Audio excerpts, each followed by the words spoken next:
Hello hello, alors voilà, mon petit trip de la journée, j'y ai pensé hier et puis je me suis dit pourquoi pas. Donc, vous connaissez tous ces jantes pizza fantastiques, magnifiques, sauf qu'en fait, elles sont certainement très utiles pour la voiture, mais surtout très moches. En tout cas, moi je les trouve très moches, voilà. Puis vu que je viens d'acquérir la voiture, j'ai pas trop envie de sortir encore plus de 1000 € pour des jantes, alors que les pneus sont neufs et tout ça. Donc du coup, je me suis dit, pourquoi pas mettre des stickers sur mes jantes. Alors, vu que c'est un petit peu mon métier, j'ai dessiné la forme. Je viens de faire un test avant, ça marche bien. J'ai les formes ici. Alors, pour faire ça, il va vous falloir du produit dégraissant. Donc tout simple en fait, hein. Quand même un truc assez fort quand même pour les jantes parce que les jantes souvent ça, il y a des traces de rouille ou des trucs comme ça qu'il faudra faire. Ici, bien sûr, une petite raclette pour appliquer et un produit à vitre. Donc ça peut être simplement un produit à base d'eau avec du savon, ça va très bien. Il faut surtout pas qu'il y ait de solvant dedans. Voilà. Alors donc du coup là on a nos fameuses jantes pizza. Et puis là j'ai préparé des formes. Alors si on voit, il y a du noir mat ici pour les grandes formes et du noir brillant pour les petites formes. L'avantage en fait de ces formes, c'est que le noir mat, il va être en fond. J'ai fait un test avant, ça donne bien, donc il sera moins intense. Puis le noir brillant, en fait, il va être plus intense, ça fait qu'on aura une impression de profondeur, en fait. Voilà. Coucou. J'ai pas fait souvent ce vidéo. Je dis bon bah je fais un test, on verra bien. Bon alors je vais m'attaquer. Donc moi j'ai déjà nettoyé mes jantes, hein, donc bien les nettoyer. L'avantage au final qu'elles ont quand même ces jantes, c'est que elles sont très faciles à nettoyer parce qu'il n'y a aucun bâton, rien du tout. Donc si elles sont assez propres, il n'y a pas de grosses traces ou des choses comme ça, c'est tout lisse. Donc franchement c'est super simple. Voilà. Donc je vais tourner l'appareil. Ou peut-être pas, parce que je pense que ouais, je vais tourner quand même. Je laisserai tourner vos smartphones. Hop.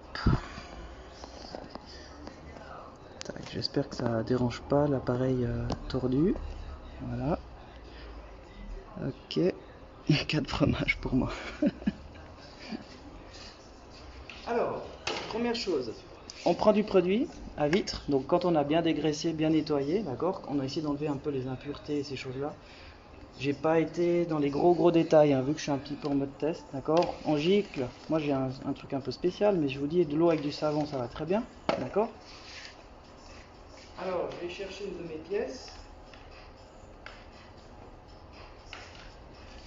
On commence par la pièce mat, d'accord, noir mat. Alors, on gicle aussi un petit peu derrière, c'est plus facile. Voilà. On place plus ou moins la forme. Ok. Tac. Alors, je vais juste chercher ma petite réglette, j'ai oublié.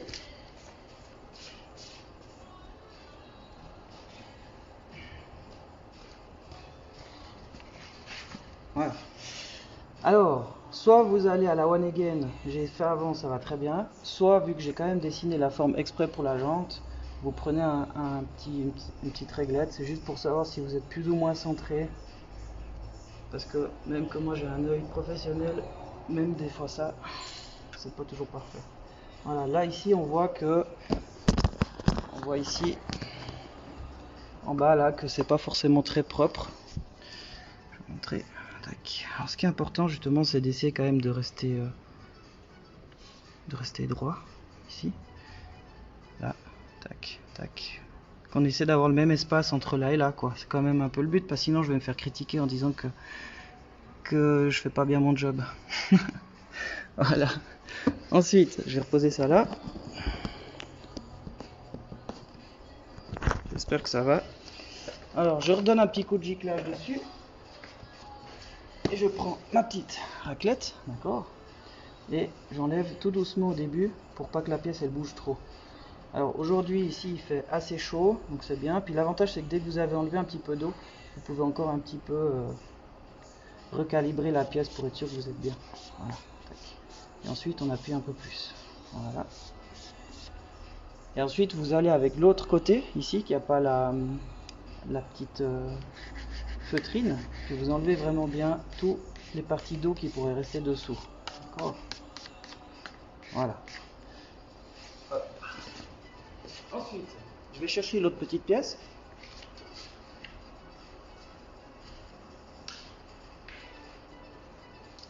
Et la même chose.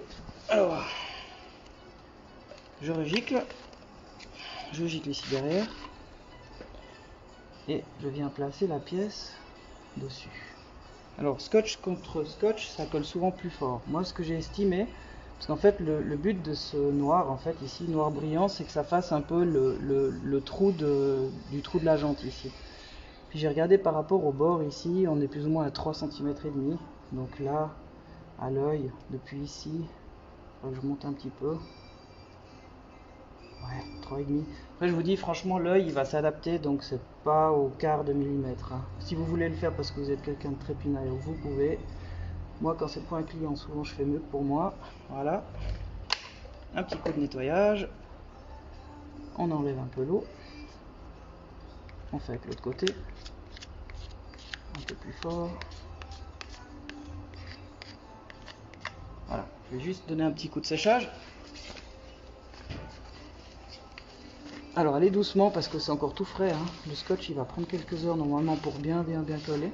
D'accord. Voilà. Je vais vous montrer ce que ça donne.